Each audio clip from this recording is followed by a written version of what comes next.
पहिला तू पण काम करतोस कंपनीमध्ये, रोहित्या तू पण कंपनीमध्ये काम करतोस, बर. ठीक आहे. मग वरून काय ही जी ऑफिसमध्ये चालणारी लोक असतात त्यांच्याबद्दल तुमचं काय म्हणणं? हा पण त्यांचं चालतंय सगळं तिथे जे ओव्हरऑल मॅनेज करतात का नाही त्यांचं चालतंय तिथे चाटणाऱ्या लोकांचं. लोक जी कष्ट करायचं नाही फक्त चाटण्यावरती जास्त विश्वास ठेवा, त्या लोकांबद्दल तुला काय म्हणणं? ऑफिसमध्ये, कंपनीमध्ये, कॉर्पोरेटमध्ये त्यांना त्यांचा एक वेगळा संघ तयार करायला पाहिजे. त्यांना एक आणि- वेगळी कंपनी काढून द्यायला पाहिजे चाटे संघ. आणि त्यांचा एक चाटे मॅनेजर ठेवायला पाहिजे.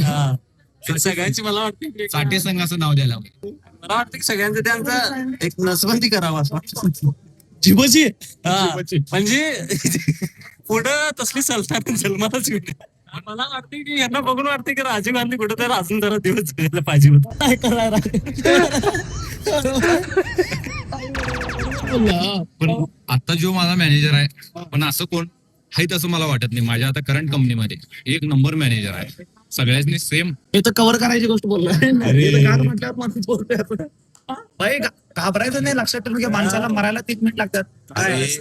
घाबरायचं नाही. घाबरत नाही, जे रिअल आहे ते सांगायला लागलं नाहीतर मला मग वाटतंय. नाहीतर मग सकाळी जीप घासून जायचं आणि तू पण चाटायला चालू करायचं. साहिल शेखानं सांगितलंय हा. बाटल्याला गाडीवर कोण उभा राहतोय तोच करा घाबरायचं नाही.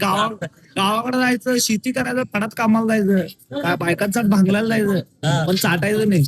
चाटाय जीप गिरवी ठेवायची, हात मन सगळं गिरवी ठेवायचं, जीप गिरवी ठेवायचं, बस बोर्डाची चालते. चाटायचं नाही नाही. मंगल